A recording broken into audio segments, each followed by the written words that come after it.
Buongiorno, bom pomeriggio, buena noite. Aqui é o Cineclube Passamão, galera gabaritado no amadorismo. Agradecer a presença do Diego e do Carlos Press. E informar todo mundo que nos acompanha nossas redes sociais. Perdão, Carlos Press, não é isso? Eu fiquei Press, tá bom. Pronto, foi mal. Pedimos perdão pelo vacilo. Vamos lá. E informar todo mundo que nos acompanha nossas redes sociais, no Instagram, YouTube, inscreva-se no canal, ative o sininho, curta, compartilhe, comente, acompanhe nosso podcast, Spotify, Amazon Music, Google Podcast. Informar que a análise a ser feita do filme contém spoilers, então se você não gosta de spoilers, evite. Se você gosta, assim, se você não se importa, fica à vontade. Dizer que temos uma participação especial, então, Carlos, você pode aí, seu momento aí, pode se apresentar. E aí, pessoas, vocês têm tempo pra família? A pergunta que não quer calar é essa. Vocês têm tempo pra família? Porque esse é um programa familiar, meus amigos. Pode não parecer. Eu sou o Carlos Praz, do Bug Pop. A gente também tem um podcast no seu agregador favorito. Agora, menos no YouTube, né? Que agora também é agregador de podcast. Mas basta procurar lá Bug Play. E no Instagram, _BugPlay. Bug Pop, _Bug Pop. Também no TikTok. Só que sem dancinha por conta da cervical.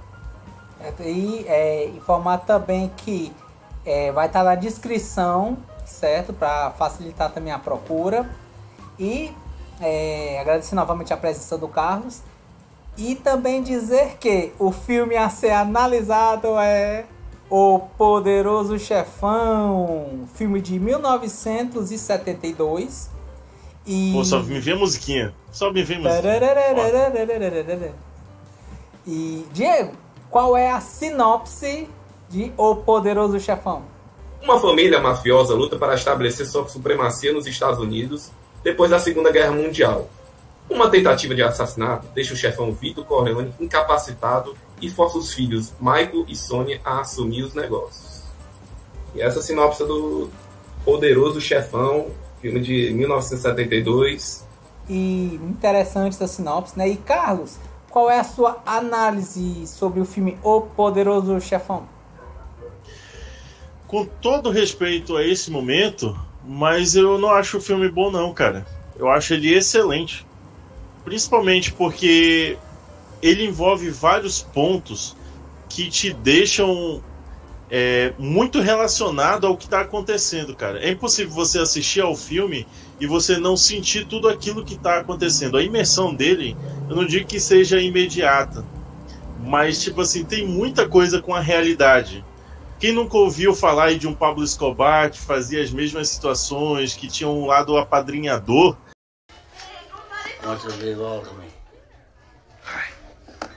Que ele tem essa visão de quanto mais próximo ele estiver das pessoas, mais fácil vai ser para ele conquistar seu objetivo e manter toda aquela paz, né? A paz entre as quatro ou cinco famílias.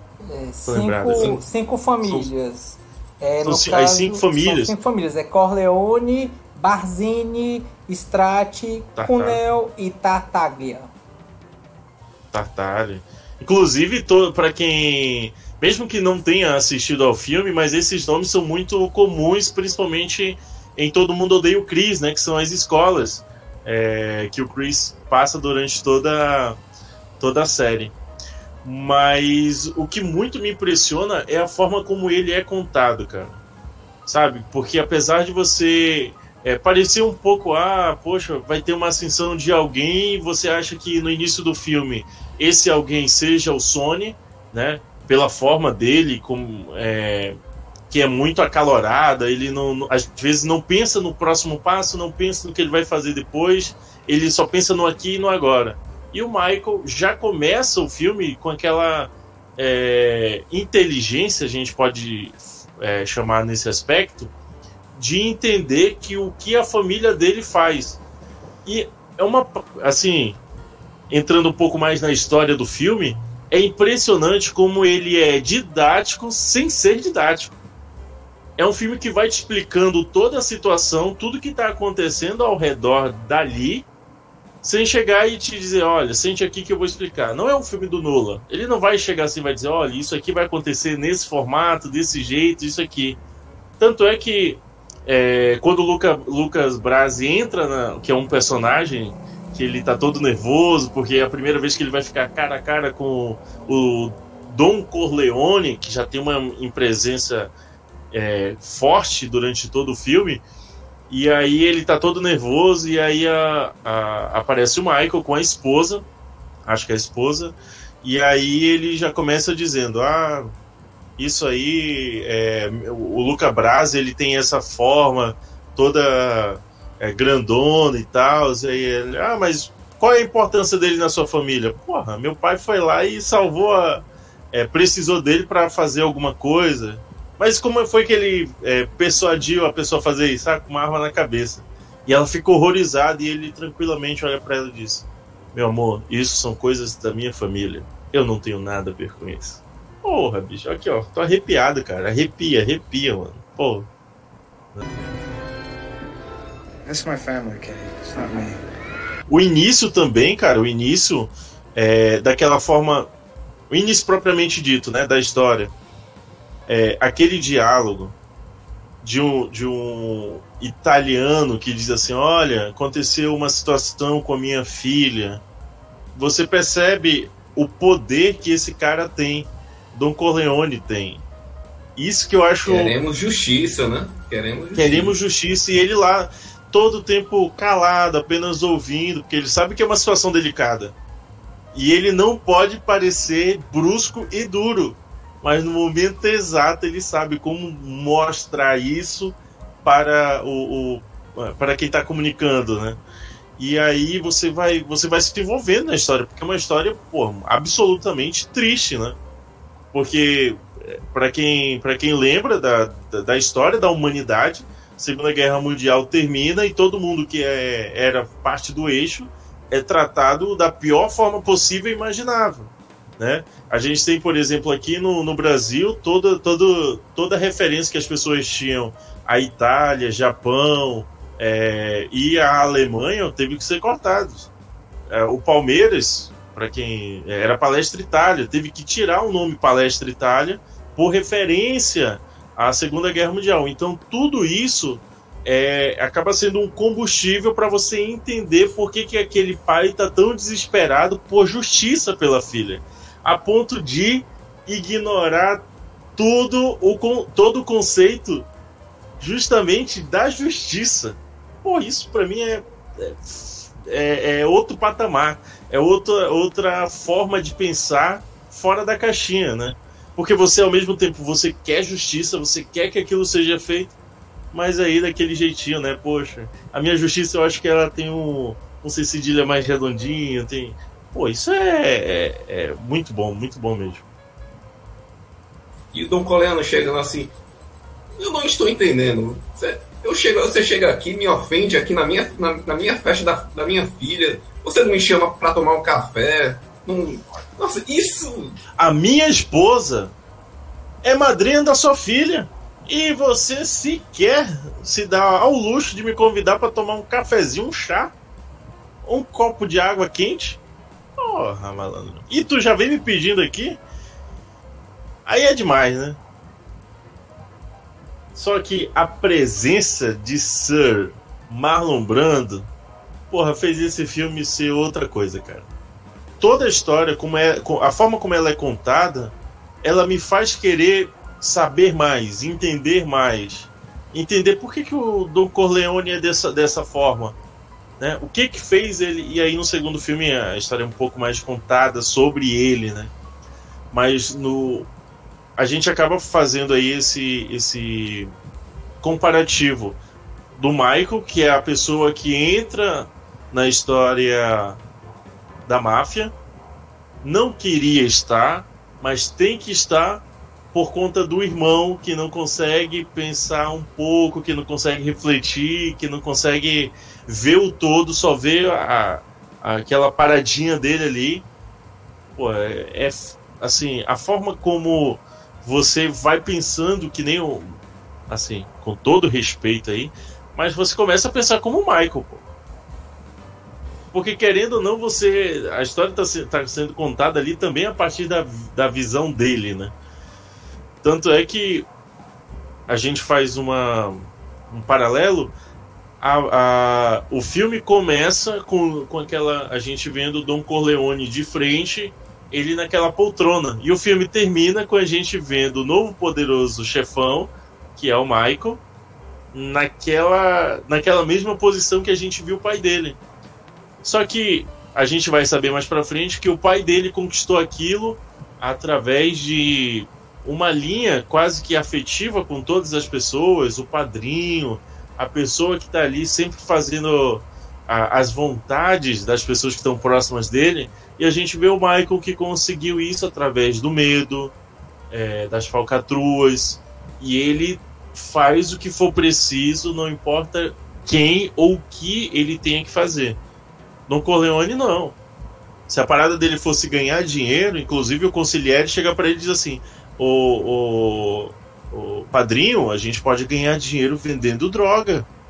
Por que a gente não vende droga? Esse negócio de máfia já acabou, já era. Ele disse: não, a droga mata muito mais, mata muitas pessoas. Eu acho que esse é o termo que ele usa. A droga mata muitas pessoas.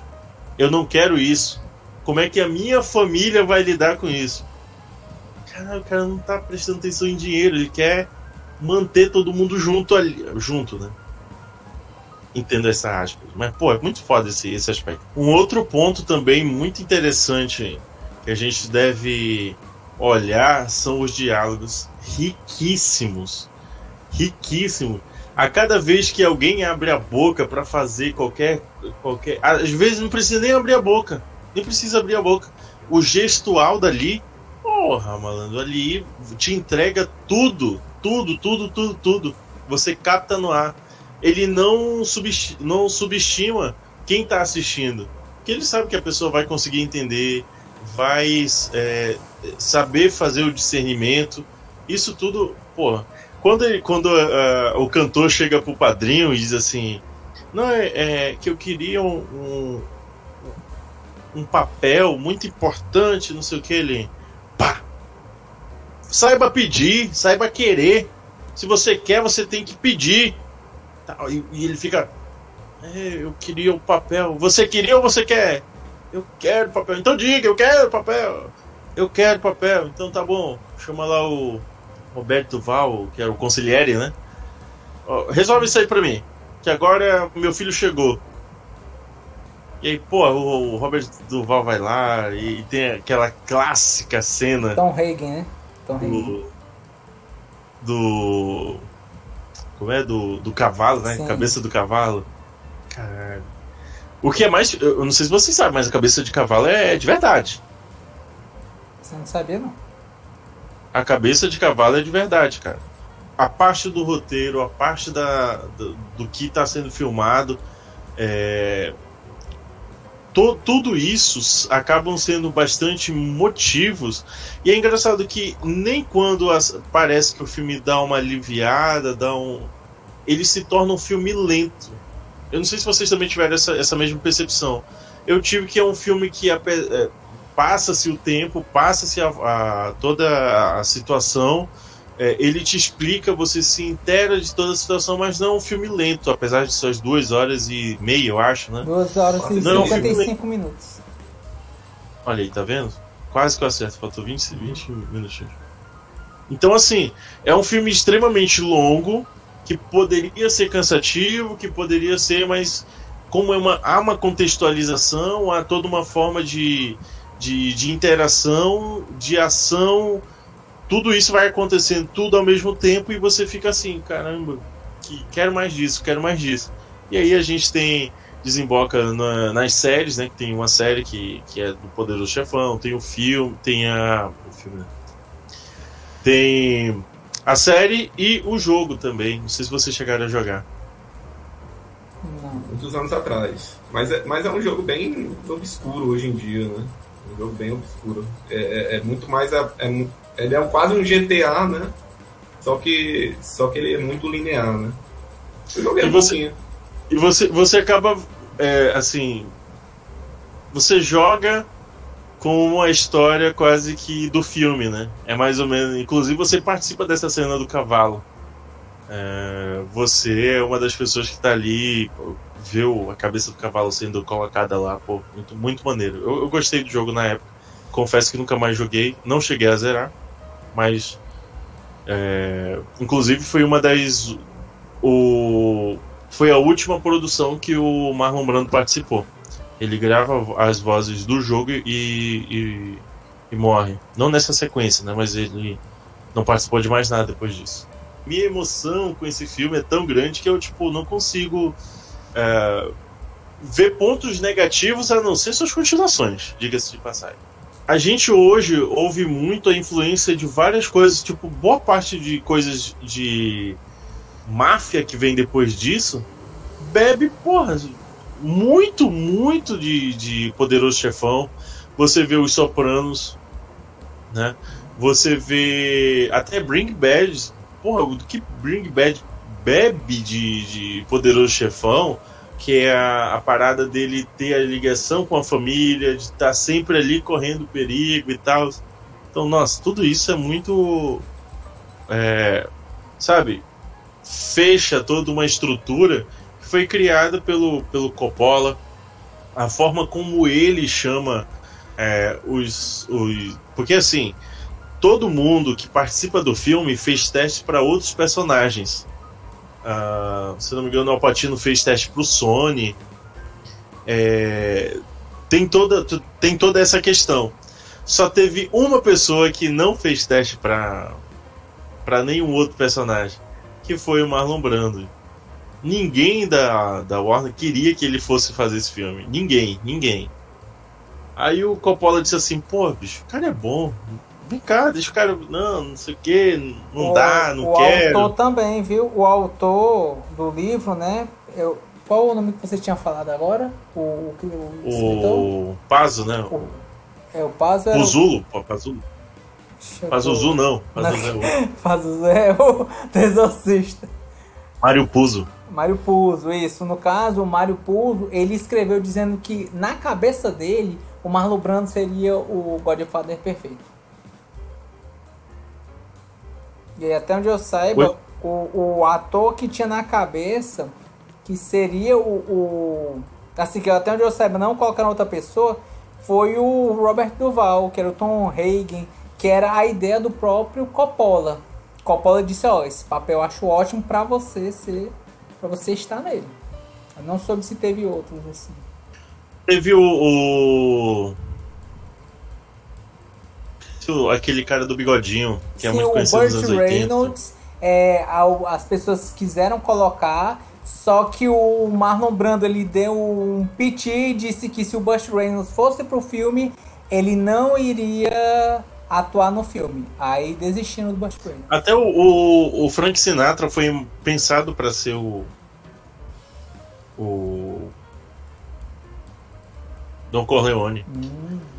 Essa parte eu não sabia. É interessante. Inclusive, assim, teve várias situações que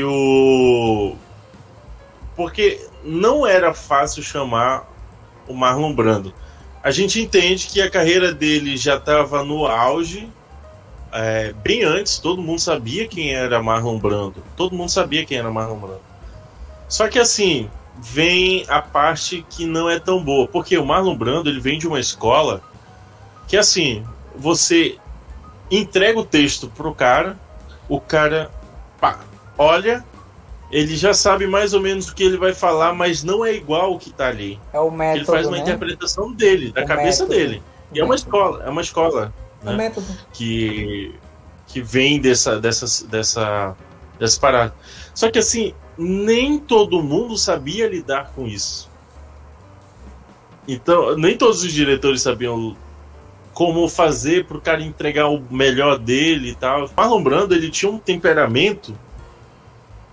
Ele era meio dodói da cabeça, cara. Tanto é que ele participa do primeiro filme do Superman, chama ele pra fazer parte do segundo, ele disse: não quero, vocês que se virem aí, não quero. Chamou outra pessoa, faz o request, não quero participar mais disso.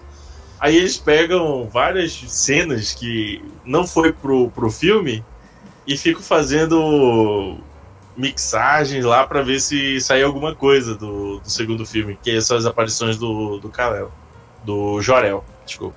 Não confunda com o irmão do Jor-El. Então, se tivesse deepfake nessa época, hein, que Marlon Brando ia ter, né? Foda. Então, ele não era um cara fácil. Eu acho que o casting dele é igual o Robert Downey Jr. pro filme do Homem de Ferro, entendeu? Quem paga ele é o Coppola, pô. Coppola chega assim e diz: Marlon Brando, assim, olha, como é que você faria um personagem assim? Foi dando as características, e ele, por impulsividade, já foi botando assim a mão na barriga, já foi falando com aquela voz asmática, já foi fazendo... Exagerei. Já foi fazendo a voz, já foi fazendo as características.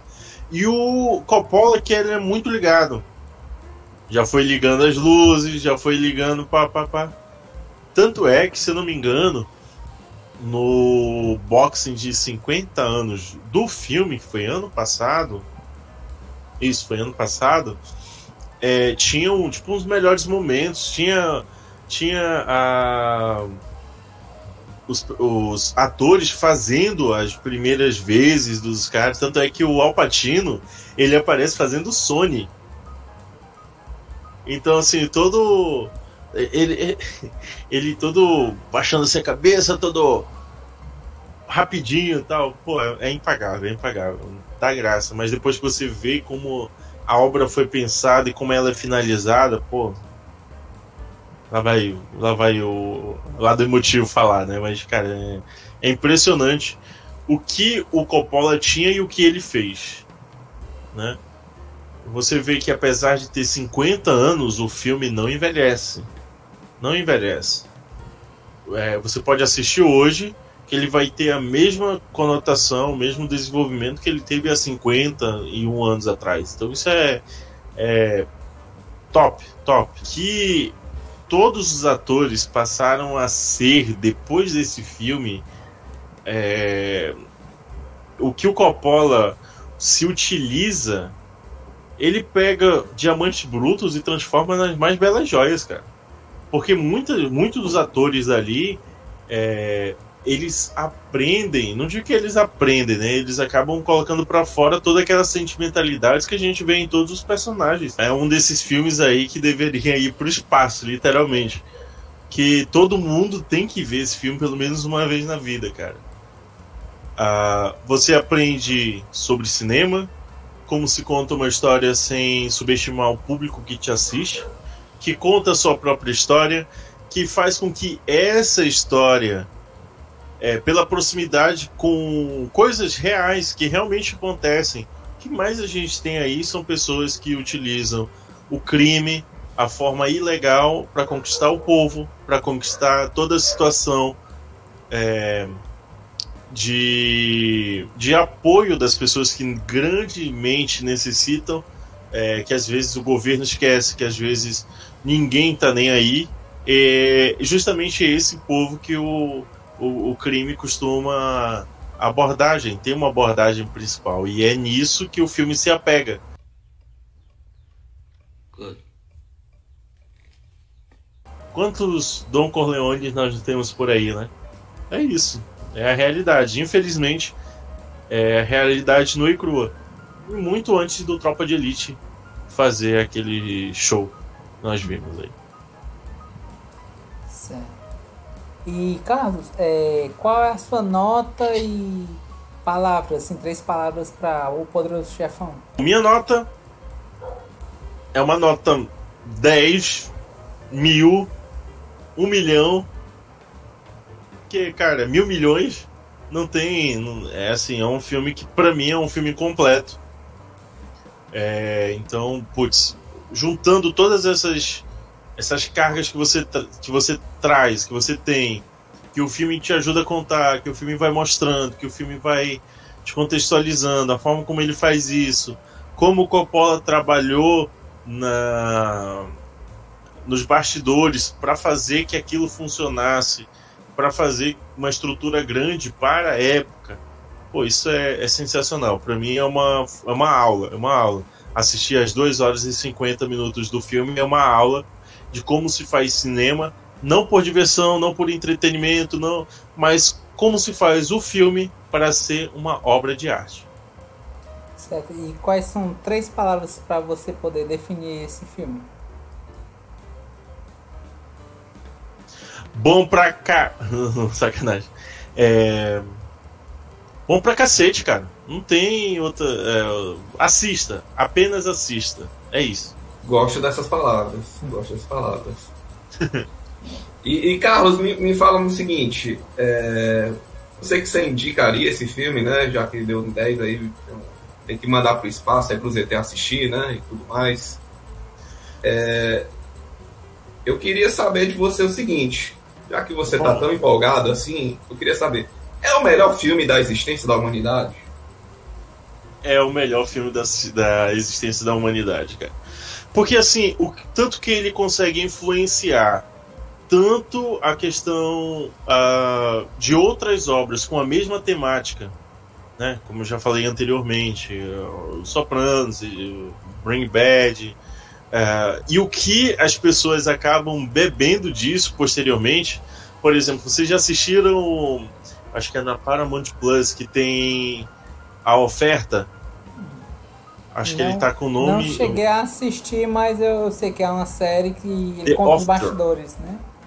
Que conta, assim, né, muda-se muita coisa, mas boa parte das coisas que estão ali, até pelo que eu já comentei antes, tinha um especial de 50 anos que contava várias histórias, o próprio Coppola falando, mostra o Coppola escrevendo no livro, na aba do livro, algumas coisas que, tipo assim, ele achava que seria interessante contar.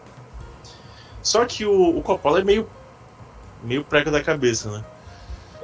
Não tava dando. E aí o que ele fez? Ele rasgou todo o livro, montou como uma espécie de um fichário para cada página, e nesse fichário ele saía lá rabiscando tudinho. Não, porque isso aqui tem que ser dessa forma, tá? E você fica assim, caraca, mano, putz, a que passo ele se entregou para isso, né? E, cara, não tem sorte em qualquer meio que você faça, não tem sorte, tem dedicação. A dedicação que esse cara fez para entregar o melhor produto do cinema, claro, tem outras histórias que são contadas que são tão boas quanto, outras temáticas que também são abordadas que são tão boas quanto. Então, eu digo até que é impossível você não se empolgar da mesma forma, você ver o cinema da mesma forma, que é justamente depois que você assiste o Poderoso Chefão. A percepção de quem assiste o Poderoso Chefão do que é o cinema muda totalmente. Eu falo por mim, cara, depois que eu assisti o Poderoso Chefão, eu deixei de ver o cinema apenas como entretenimento. Não que ele também não sirva para isso, mas é uma obra de arte. Eu acho isso muito tocante, entendeu? Como tudo isso é formado, como as coisas vão acontecendo, engloba um monte de situações e, putz, isso realmente é um divisor de águas. Ensina a lidar com sentimentos, né? Sim, com certeza. Porque você sente tudo isso ao mesmo tempo, né? Você sente raiva do Michael, mas você entende o que ele tá fazendo. Pode até não compactuar, mas você entende e sabe o que ele tá passando, né? É aquela passada de pano básico, né? Sabe? Pô, ele tá fazendo isso. Não vou mentir, não, que eu também não faria, entendeu? Sabe? Tem toda essa situação de que vai crescendo também com o personagem. Isso é inerente, isso não tem como mudar. Se um padrinho, né, chegasse para você e para sua família, né? O padrinho que eu falo é realmente um mafioso. Chegasse e falasse: Carlos, é o seguinte, qual o seu preço para que as consequências da sua família, a gente não chegar numa negociação irrecusável, né? Uma oferta irrecusável. Qual o preço? Eu acho que além de preço, a gente entra muito também no caráter, opções que a pessoa possa ter. Eu tenho uma concepção. Eu cresci numa família em que tinham vários aspectos que tínhamos que respeitar e assim continuo fazendo. Mas eu sempre aprendi desde muito novo que se eu tiver que escolher entre ser um bom profissional no que quer que eu faça, e isso tenha que corromper qualquer um dos meus, daquilo que eu considero para ser uma boa pessoa, um bom membro para a sociedade geral, e eu tiver que escolher entre ser um bom profissional e ser uma boa pessoa, eu acho que não conseguiria não escolher ser uma boa pessoa. Se eu tiver a possibilidade de escolher, eu escolheria. Não há de fato uma coisa que me... procedimentos de criação, eu acho que não escolheria uma outra forma. Grato ele responder nossas perguntas. Queria passar a vez agora para o nosso menino Davi, né? Da sua análise, né? Começar, né, pelo Chefão, né? 1972, filme de crime / drama, né? Segundo o pai Google. 2 horas e 55 minutos. Quase 3 horas de filme, né?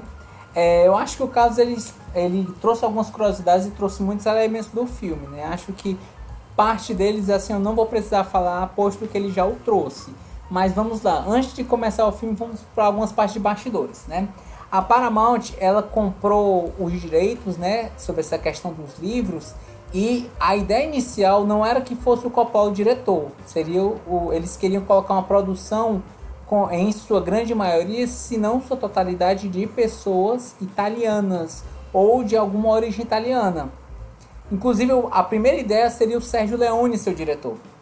Só que o Sergio Leone está dirigindo seu próprio filme, né? Sergio Leone, conhecido pela questão do Western Spaghetti, né? Faroeste Spaghetti, né? Produções de Bang Bang, trilogia dos dólares, né? E assim, é um nome muito forte nessa parte de faroeste, né? Filmes italianos. E aí passou por algumas outras mãos, chegou no Francis Ford Coppola. E ele gostou do livro? Segundo consta, não. Ele não gostou do livro, mas depois ele repensou na história que estava sendo colocada no segundo livro, né? Que era uma obra muito mais voltada para a questão dos crimes. Ele quis transformar isso em um filme familiar, né? Que fosse um drama familiar. E existe toda essa questão das construções e os elencos, né? Que seriam chamados, como realmente o próprio escritor, né? Ele colocou que o Marlon Brando seria um ótimo Don Corleone. E o Coppola, ele concordou, só que a Paramount, ela ficou com o pé um pouco atrás, né? Porque realmente ele seria uma pessoa cara, né? Um ator caro, né? Já conhecido, conceituado. E ele era conhecido por ser uma pessoa de cabeça quente.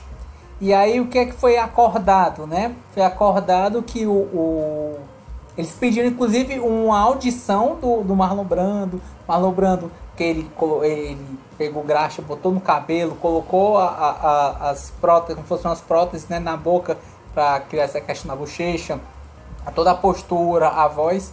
E eles ficaram impressionados, eles chegaram num acordo de que seria um salário reduzido para o papel, e ele também iria existir como fosse uma espécie de apólice de seguros caso ele resolvesse quebrar o estúdio, tivesse algum problema, né? Algo que realmente ele teve o risco, mas não ocorreu, certo? Porque ocorre essa questão do risco, como eu disse anteriormente, né? Vários papéis, um deles estava sendo mensurado se ia ser o Burt Reynolds, só que o Marlon Brando, ele falou que se ele vier fazer o filme, eu não vou atuar mais. Aí rejeitaram, né? Não quiseram chamar o Burt Reynolds. Uma outra pessoa que foi mensurada para o papel foi o Jack Nicholson, né? Para fazer um dos irmãos, né? Um dos filhos do Don Corleone. Só que ele rejeitou. Por que ele rejeitou? Ele rejeitou porque ele realmente queria que fosse uma pessoa que fosse uma descendência italiana, uma pessoa que tivesse melhor conhecimento sobre a língua, né? Que conseguisse fazer melhor pronúncia.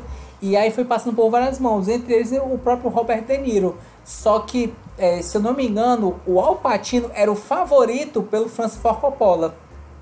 E ele bateu várias vezes nessa tecla até que o produtor aceitou e colocou o Al Pacino como o Michael Corleone, certo? E falando de elenco, que elenco, né? Elenco extremamente grandioso, né? Trazendo alguns nomes. A gente tem o Al Pacino, né? Que ele faz o Michael Corleone. A gente tem... no filme tem, né? O Marlon Brando, que ele é o Vito Corleone. Tem o James Caan, né? Que ele é o Sonny Corleone. Tem a Diane Keaton, que interpreta a Kay Adams. Tem a Simonetta Stefanelli, né? Que faz a Polônia. Tem a Talia Shire, né?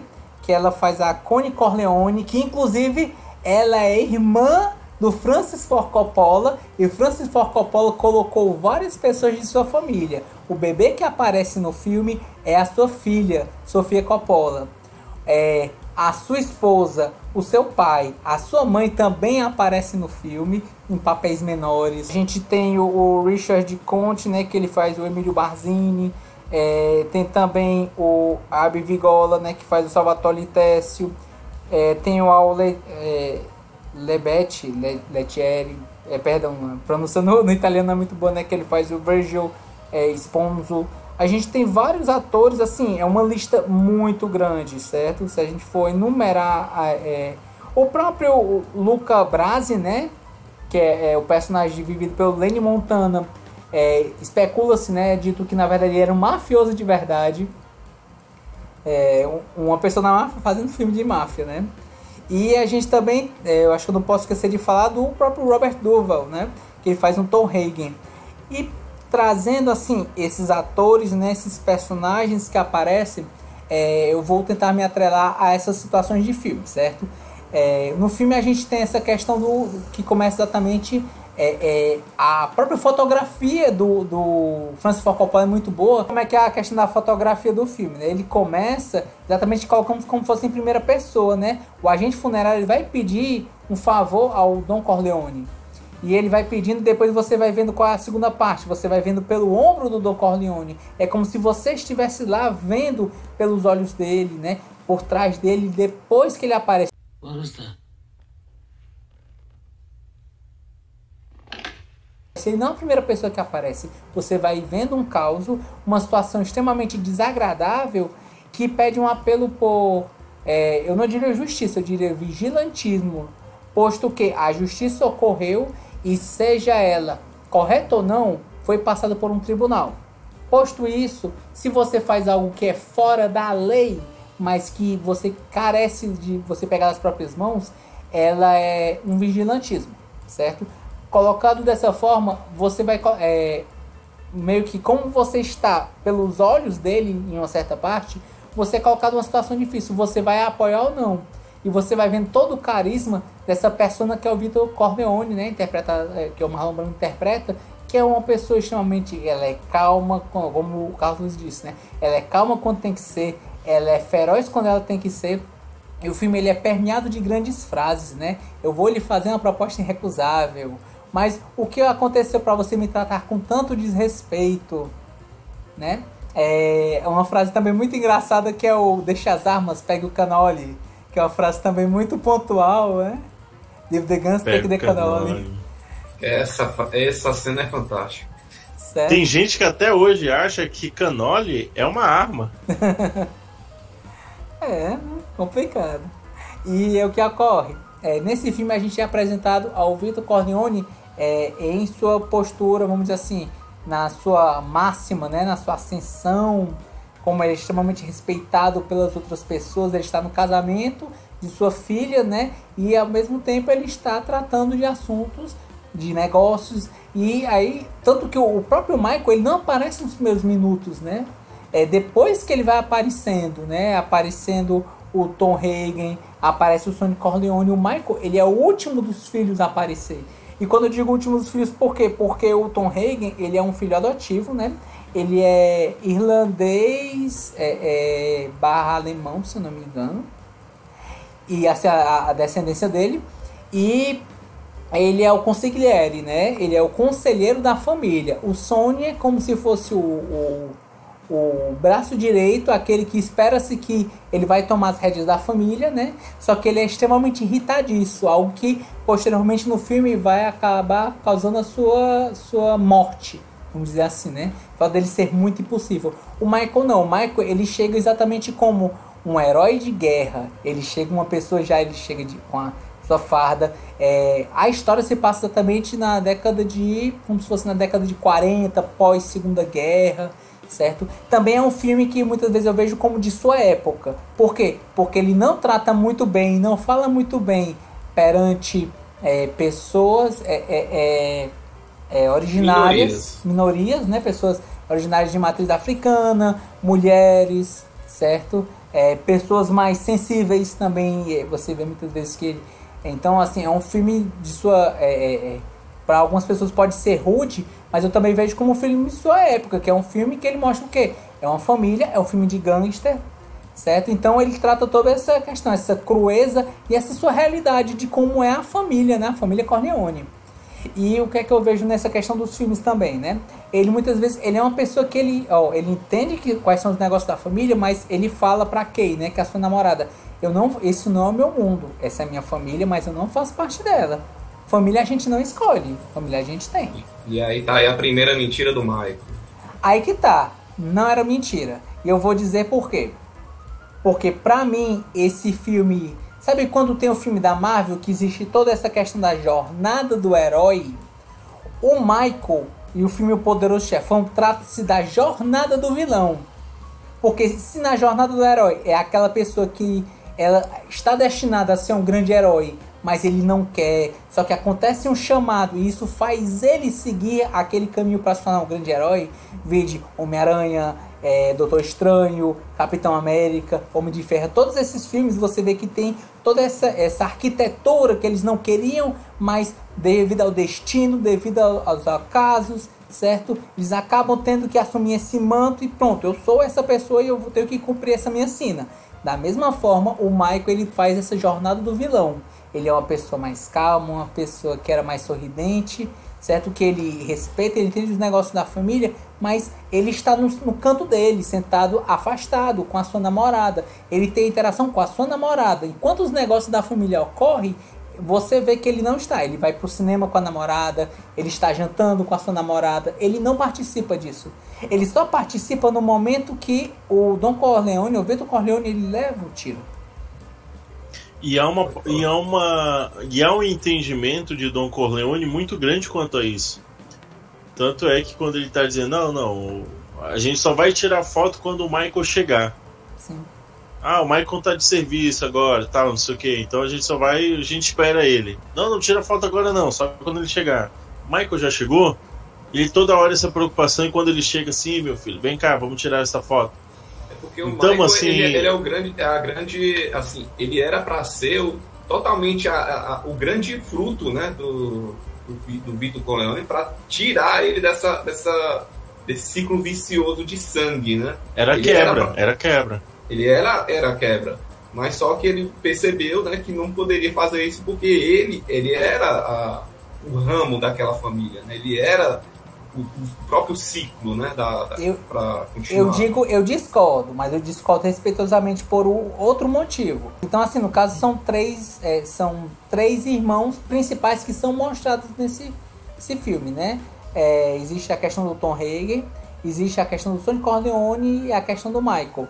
Por que eu discordo desse aspecto? Eu discordo porque o Tom Hagen, ele é o consigliere. Ele é a pessoa que ele chega para acalmar os ânimos, tanto que posteriormente ele é afastado porque ele é um consigliere apaziguador. Ele serve para resolver as coisas com calma. Ele não é um consigliere de guerra. Quando a questão ela precisa ser mais enérgica, né, mais violenta, ele muitas vezes ele não está. O Sonny, ele é extremamente irritadíssimo, então existem problemas, ele leva tudo pro pessoal. E muitas vezes um dos motes do Vitor não é pessoal, são negócios.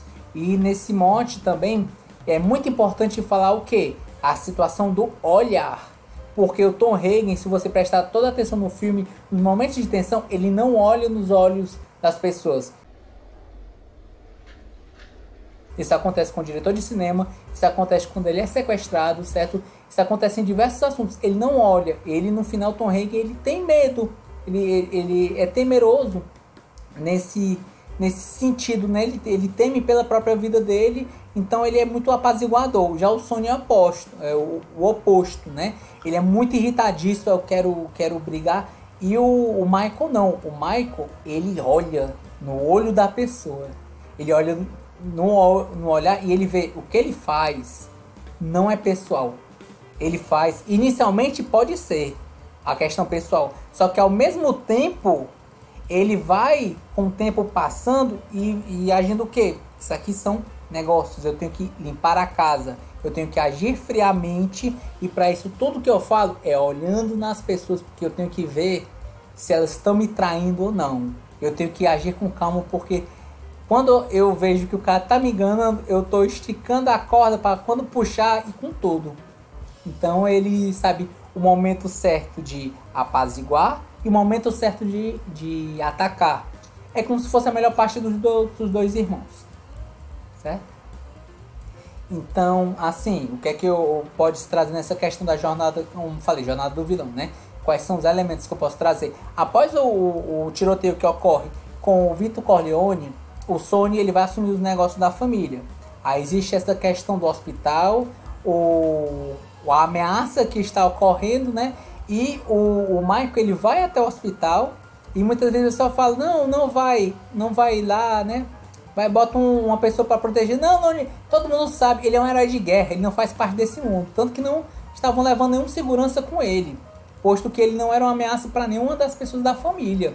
E o fato dele ser chamado de herói é muito importante, porque é dito mais de uma vez, ele é um herói, ele é um herói de guerra. Isso é dito. Qual é um dos pontos que vai sendo essa mudança? Quando ele chega lá, não tem nenhuma segurança, ele fala com a enfermeira, ele atende antes ele estava vendo essa questão dos capangas, né, os funcionários lá do pai e depois do irmão dele, né, que ele preparava a comida, que tinha a questão lá da ligação da Kay, né, que dizia que amava. E ele fala, você não vai dizer que me ama? Não, eu não posso falar agora. E o cara, por que você não disse que ama ela? Tal. E isso não ocorre porque ele é frio o suficiente para, se ele falar algo muito tocante, vai mostrar o quanto ela é importante. E em um mundo de tubarões, se você sangrar, eles vão sentir o cheiro. Então, nesse momento, ele já mostra o quão frio ele é dentro desse universo. Quando ele vai para o hospital, ele, juntamente com o padeiro, ele fica do lado de fora só ajeitando a roupa e botando a mão. Pra quê? Porque não é só uma questão de você ter uma arma. Não é só a questão dele salvar e até mesmo atender a ligação do irmão dele. Ele falando, calma, ele, eu estou calmo. Se você ver esse filme, ele fala, eu estou calmo. Ele não fez isso de supetão. Ele planejou tudo. No momento que ele viu o pai dele, eu vou tirar ele ali, eu vou ficar dele lá de fora, eu vou servir como guarda do meu pai. Ele já estava agindo friamente naquele momento. Só que o friamente não quer dizer que ele não se preocupe, mas ele tenta racionalizar toda essa questão. Tanto que acontece ele consegue proteger o pai dele, ele leva um soco do policial e ele vê, não vai dar certo essa situação. Eu vou ter que eliminar esses empecilhos porque eles vão querer matar o meu pai. E acontece a primeira exemplo da situação da jornada do vilão, né? Ele age, ele vai para a Itália depois dos tiros, né? E ele tenta viver uma vida, ver quando vai voltar, ele passa um tempo, ele se casa com a Polônia, ele tem uma vida feliz, só que acontece um atentado, né? Ele escapa do atentado, que morre a esposa dele. E quando ele volta, você já vê que a postura dele já é diferente, né? O machucado que ele tinha, né? No livro ele quebrou o maxilar. No soco que o capitão de polícia deu. Quando ele volta, ele já está sem marcas, né?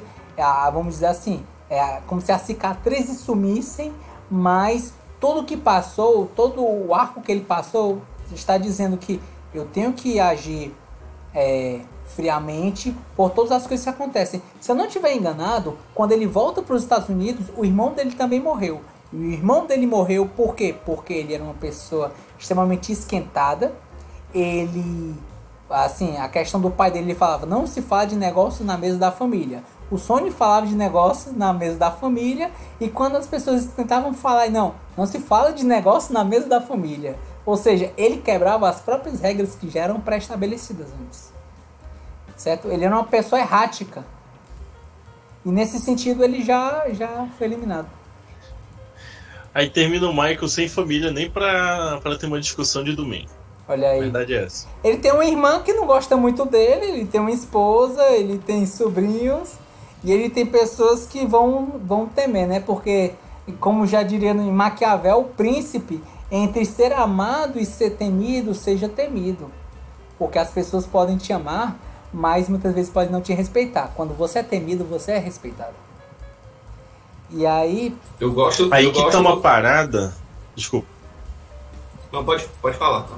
Aí que tá o principal diferencial do Padrinho, do Poderoso Chefão, que na minha opinião é o Marlon Brando. Porque assim, o Poderoso Chefão termina dando a entender que o Poderoso Chefão na verdade era o Michael, né? Só que o Michael, por usar o medo como ferramenta, ele acaba esquecendo que tipo, tem outras situações que você também tem que controlar. E o pai dele não. O pai dele sabia controlar tudo isso, né? Mantinha todo mundo muito por perto. Tanto é que quando tem a reunião das 5 famílias, Sim. Apesar da idade de outros líderes de outras famílias ser mais velho do que o Corleone, quando ele vai falar, todo mundo se cala e presta atenção no que ele tem a dizer. Sim. Né? Então, tipo, e todos eles estão muito bem armados, com muitas seguranças, e o Don Corleone tá só ele, eu acho que só ele e o Sonny, né? Ele, o Sonny e o Consigliere. O Sonny já tinha morrido. Não, o Sonny já tinha morrido. Sim, verdade. A reunião é por conta da morte do Sonny. Então tá só o Consigliere e o Corleone. Então, tipo assim, todo mundo muito armado, a qualquer momento podia sacar mais e matar o cara. O Don Corleone tinha uma coisa muito mais... Tava armado com uma coisa muito pior do que cara com trabucão. Ele tinha juízes, tinha políticos. Isso aí... e o Basini mesmo chegou na conversa lá. Don Corleone, você não divide as coisas que você tem. Você tem todos na sua mão, o juiz, por isso você não divide isso para as outras famílias, né? É isso que eles não têm, que arma nenhuma eles não iam conseguir, né? Tirar deles. Sim, eu concordo com vocês nessa situação, que ele era apaziguador, mas no próprio filme fala, normalmente há guerras entre as famílias. E isso aconteceu a última vez, acho que foi há uns 10 anos. Isso aí é bom que já traz sangue novo, já resolve velhas rusgas, né? E ele tinha essa questão do poder, só que isso foi um ponto muito esperto, porque o Vito Corleone, ele tinha essa questão do: enquanto eu estiver vivo, você pode ter certeza de que não vou fazer nada. Não estou atrás de vingança, e por cada um perdeu bens importantes, pessoas importantes, então vamos apaziguar aqui. Sempre negócios, né? Nunca sempre pessoal. Negócios, aí chega o Michael, pessoal. Sempre pessoal e nunca negócios. Errado. Discordo.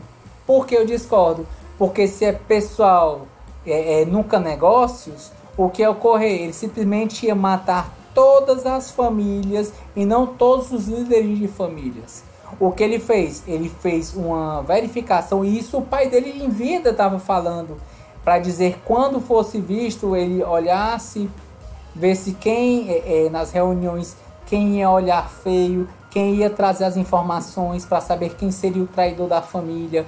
Então, não é uma questão de ser pessoal. Com o Sonny, tudo era pessoal.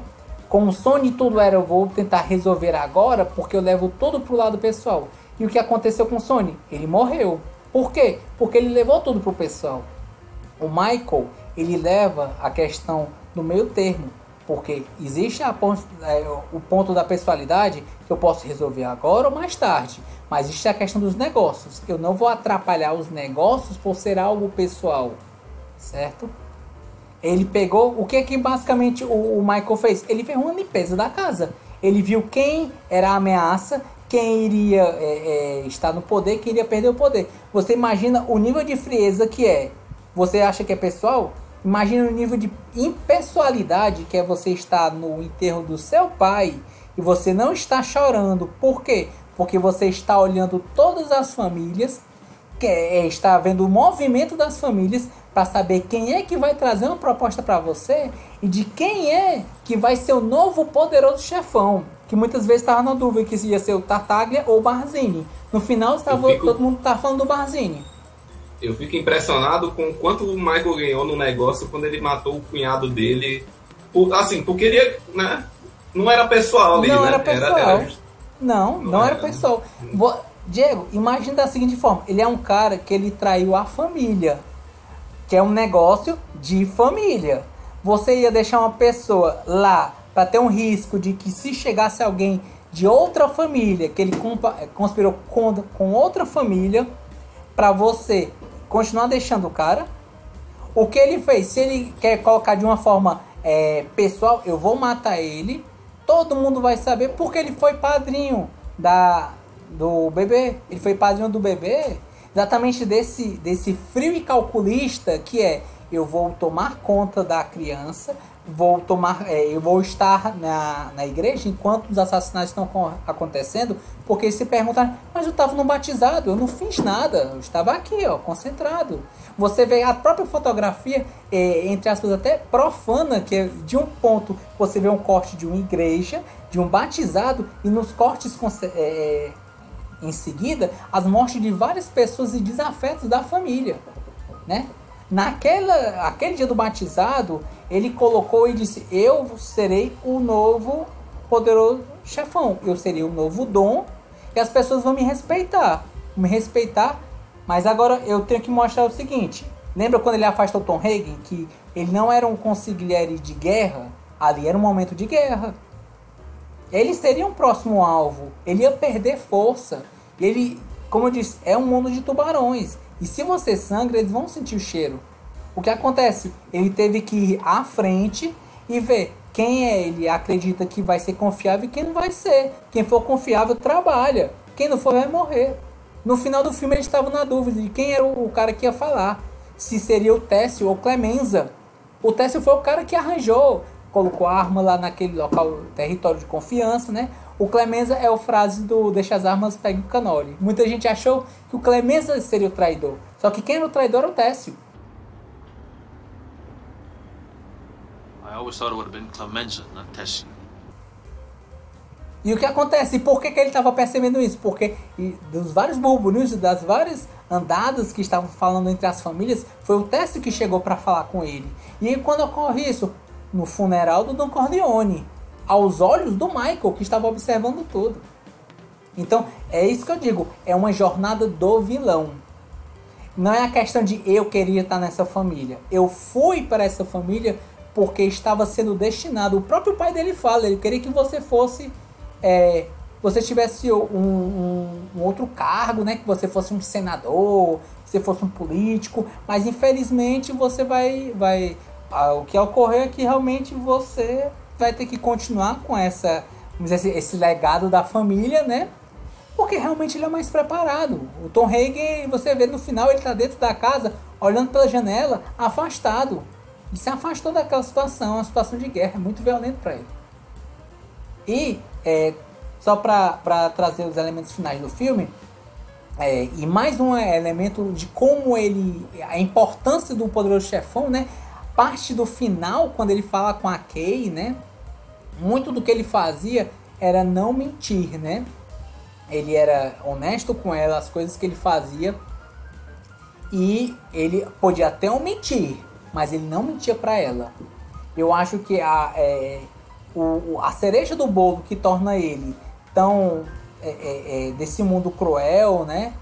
É exatamente nesse ponto de que eu vou deixar você fazer uma pergunta pra mim. Ela pergunta, é verdade que você matou seu cunhado? Ele olha pra ela nos olhos e diz, não. Você vê a questão da postura dele no início do filme, quando ele falava, isso é um negócio, isso é a minha família, mas isso não é o meu mundo. Quando ele vai pra Itália e volta para os Estados Unidos, ele fala, meu pai não é tão diferente quanto outras pessoas, né, de poder. Só que outras pessoas de poder, você está sendo ingênuo, porque outras pessoas de poder não matam. Aí ele olha para ela e fala, quem está sendo ingênuo agora? Né?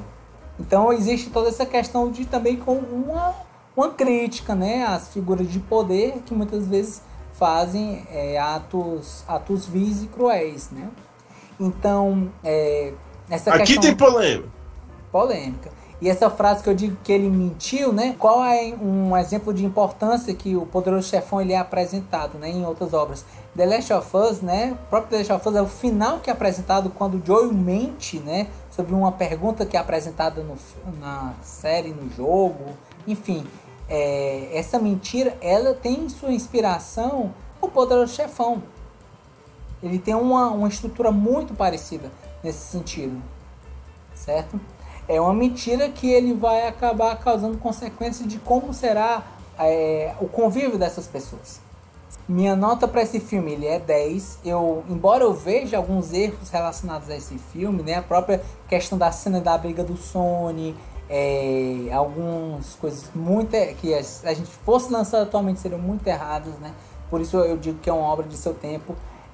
Eu sei que eu vejo a importância que essa obra né?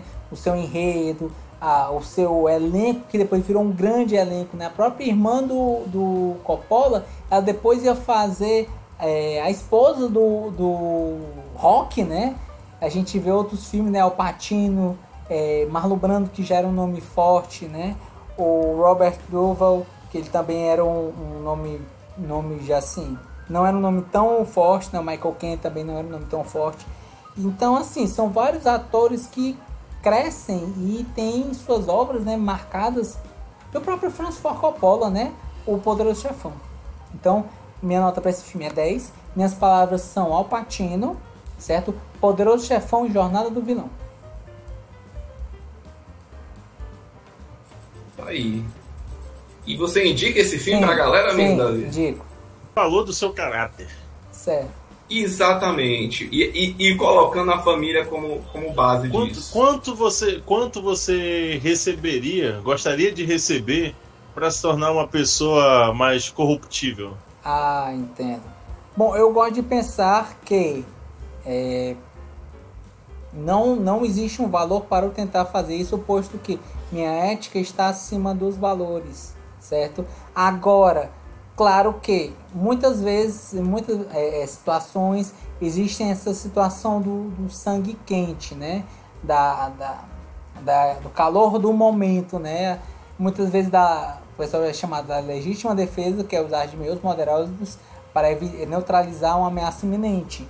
Então, dependendo do que fosse, dependendo se fosse algo a ameaçar, algo diretamente, poderia ter uma ética flexível. Isso num exercício, obviamente, né, exercício lúdico, hipotético. Nessa situação, aí poderia ter uma conversa. Não tendo essa situação e não colocando minha vida, nem dos meus familiares ou de pessoas próximas em risco, aí não teria negociação. Mas se você fala proposta uma proposta irrecusável, já coloca uma pergunta retórica de que você não pode negar. E essa é a minha resposta. Vamos lá, Diego, qual é a sua análise a respeito de O Poderoso Chefão? O Poderoso Chefão, o Padrinho, o Godfather, o The Godfather, né? O Tieteiro, né? O que mais que dá pra dar de sinônimo para esse filme? Vamos lá, né? Eu queria começar falando da minha experiência de assistir The Godfather, né? Eu assisti esse filme, a gente já reassistiu, né, esse filme de novo para discutir agora em 2023, né? Mas eu tinha assistido esse filme a primeira vez lá para meados de 2009, né? E naquela época eu não entendia nada do cinema, né? Tinha toda aquela questão de um filme clássico, né? De máfia e tal. Já tinha assistido o Soprano, né? Tinha achado fantástico também, né? E aí eu assisti, né? E eu fiquei assim, embasbacado, assim. Eu acho que essa resume bem a minha primeira experiência, né? Lá para 2019, né? O quanto bem, assim, bem escrito, não é nem bem escrito, mas muito bem construído algumas coisas, sentimentos, né? Sentimentos foram muito bem construídos e escritos numa ordem bem coesa, né? Durante o filme, né? E eu fiquei bastante impressionado, assim, com muito por causa do Al Pacino, né? Eu fiquei assim impressionado assim com muita carga assim de trejeitos, né? De grande atuação, de momentos de fúria, momentos de fúria internalizada, momentos de apenas a diversão, alegria, leveza, momentos de crueldade assim bastante sisudos, né, físicos, no momento que eles puxam a corda para estrangular os mafiosos, né, ou os tiros em sangue frio, né. Então eu fiquei bastante impressionado, né, eu fiquei assim, nossa, esse filme é fantástico, assim, não tem muito o que fazer, né. E aí eu fui pro segundo filme, pro terceiro, e eu fiquei assim, caramba, que história, né? Que grande saga, né? Tudo bem, né? Foi essa minha primeira experiência, né? Eu poderia elencar várias cenas que eu acho que foi contemplado, né? Na discussão, né? Aliás, na análise de vocês, né? Mas aí eu queria chegar para minha experiência agora em 2023, né? E assim, né? Eu fiquei com a sensação de que sabe quando você vai para um show de mágica e você já sabe todos os truques?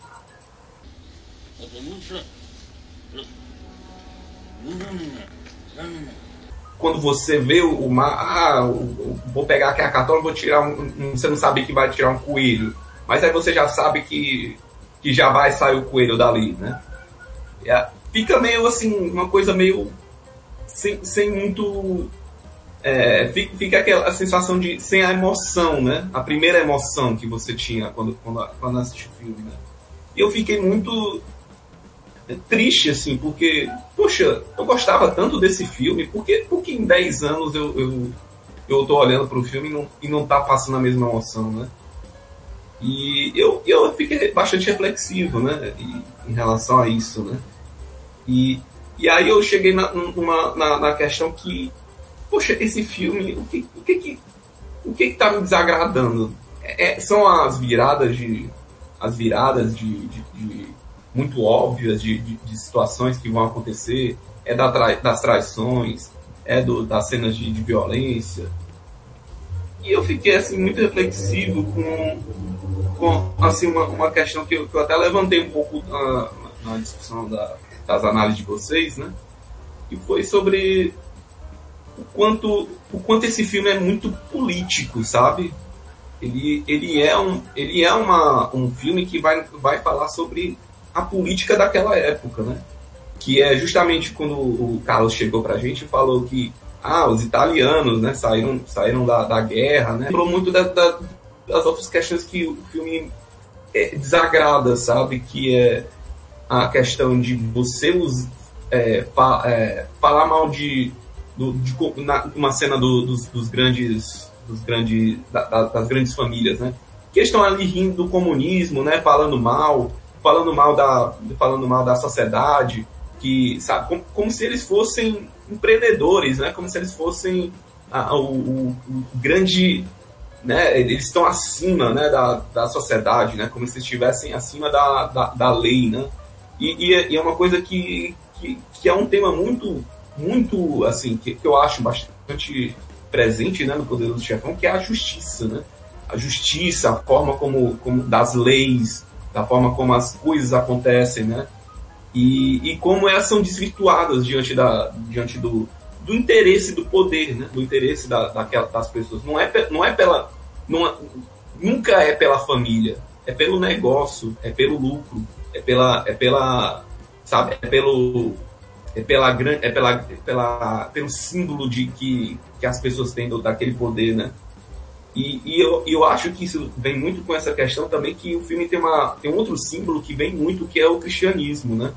Que aí pega muito a gente com aquela questão do padrinho, né? Com a questão que leva para o batismo, né? Tem a bênção, né? Tem toda aquela questão, né? De você seguir um caminho religioso, de fazer o bem, e aquelas pessoas são totalmente demagogas ali. Oh, Miss Palms? Elas falam de família, mas elas estão ali assassinando gente à torta e à direita. Elas estão ali fazendo um desserviço meio que para a justiça, né? Meio para a sociedade em geral, né? E quando eu vejo isso, eu vejo que a gente fez mais ou menos essa visão que a gente tinha daquela época era muito de romantizar a máfia, era muito de romantizar aquela figura do Don Corleone, né? De seu terninho, né? Bonito, né? Bastante elegante, né? Charmoso. E você olha e pensa, poxa, eu queria ser um Don Corleone, eu queria ter uma família, eu queria ser poderoso, eu queria ser influente, né? E eu vejo isso muito meio que com a sociedade hoje, né? Eu queria ser, sei lá, um influencer, um coach, alguém que tá ali meio que, né? Não importa como chegou, importa que tá ali, entendeu? E isso é que que me gera um pouco essa sensação de que, mais ou menos como aconteceu na Tropa de Elite, né? Quando você vê aquela figura romanticiada, mítica, bonita, com bastante poder, com influência, né? Capaz de mudar o mundo, né? Como o Don Corleone poderia mudar, né? E isso torna assim, poxa, esse filme meio que tá flertando com uma coisa meio perigosa, que tá flertando com conceitos aqui de a máfia na verdade é o grande, né? É a grande benfeitora, né? Mas na verdade eles também são bastante, né, demagogos, né? Eles estão ali fazendo serviços, né, em nome da família, mas na verdade estão só pensando em negócios, né? Ou quando é negócios, vem a família para se meter no meio, né? Então eu fiquei um pouco com essa visão dessa época, né, de 2023, olhando para esse filme, e assim, não destrói nada aquela visão que eu tinha que eu vi quando lá 10 anos atrás, lá para 2010, que eu fiquei maravilhado, né, com as grandes sequências que enfim, não tem como você falar que o Poderoso Chefão não gerou grandes referências, grandes momentos icônicos, frases, situações, né, de bastante ambíguas, né, que você fica, caramba, que diferente, né, que eu nunca... até hoje você fica assim, meio que não vê isso em muitos filmes, né, de grandes momentos de passa um sentimento de dor, de tristeza, enfim, são bastante momentos que a gente vê no filme, né? Que agrega, né? Agrega no final no final, né? Mas enfim, eu fiquei um pouco chateado, assim, lógico, né? Cenas como aquela luta, aquela briga do Sonic com o cunhado, né? É meio bobo, né? Mas enfim, é a época, né? Não é o contexto da cena que não foi tão bem produzida, que aqueles socos no vazio, né? Não é que aquilo que vai destruir toda aquela obra, né? E assim, eu não tenho muito mais o que dizer. Acho que falar sobre o Poderoso Chefão é meio óbvio, assim, são várias cenas geniais. A gente pode ficar falando da cena da cena do cassino lá com o Fredo, podemos falar a cena lá do Michael, né, na tensão que ele tava lá para pegar a arma junto com o Manzini, né, que tava, não era Manzini, né, era outro da família Tagliale, né, e eu fiquei assim, poxa, que cenas fantásticas, né, pena que, como de novo, né, o coelho não, você já sabendo que o coelho vai sair, né, você fica, não passa aquela mesma noção, né.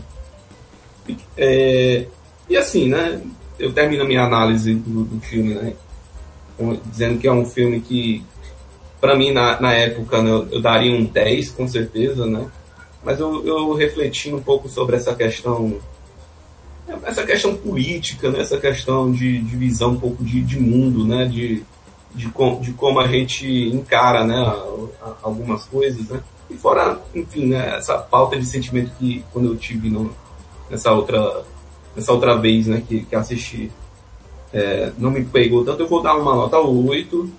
Eu acho que Poderoso Chefão é um filme que fala sobre família, fala sobre justiça e fala muito sobre crueldade da sociedade como um todo, né? E são essas as minhas palavras e análise do Poderoso Chefão. Diego, e você indicaria esse filme?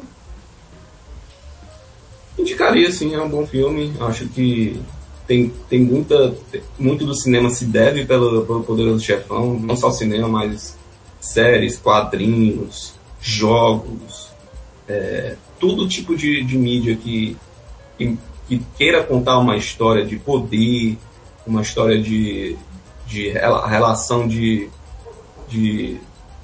familiares. Eu acho que se você parar e olhar para o Poderoso Chefão, talvez você tenha um caminho ali que todo mundo percorre, né?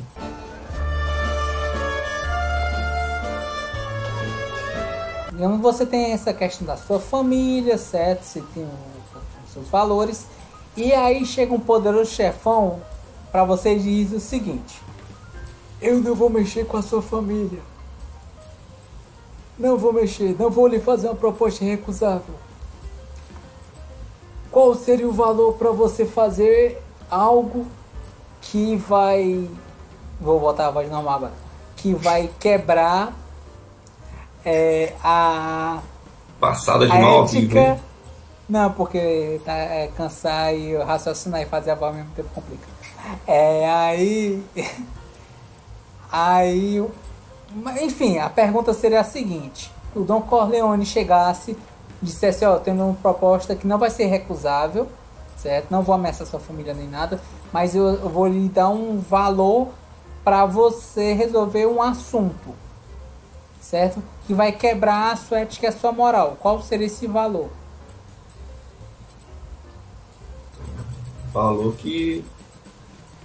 O valor que o Poderoso Chefão, né? Que a gente olha para ele e diz, não, o valor é esse, né? O valor é X. Não, o valor que você coloca na sua família é o valor que vai levar a sina para a vida toda. Então, se você está vivendo, se sua família for aceitar, né, o caminho meio que do sangue, né? E eu acho que família é isso, né? Você conversar com ela para você ter uma noção do que está acontecendo, né? Porque a gente vê que muito das famílias, elas não conversam. Todos têm uma relação de poder ali que não vão ter uma condição de decisão, como por exemplo a Kay ou a Maria. Talvez elas tivessem algum nível de decisão, mas por baixo dos panos, mas na prática não tinha, né? Então, se é uma condição que vai atingir a família tem que estar ciente para depois chegar num valor. Não, o valor é X. Ou então, o valor é a oferta irrecusável. E às vezes até recusa a oferta irrecusável, né? Dependendo da decisão que a família tem, né? Então, essa é o ponto, né? Você saber até onde a sua família está disposta a embarcar com você, qual é o valor que ela vai, mediante as responsabilidades das suas escolhas. Certo. Então tá bom, é isso.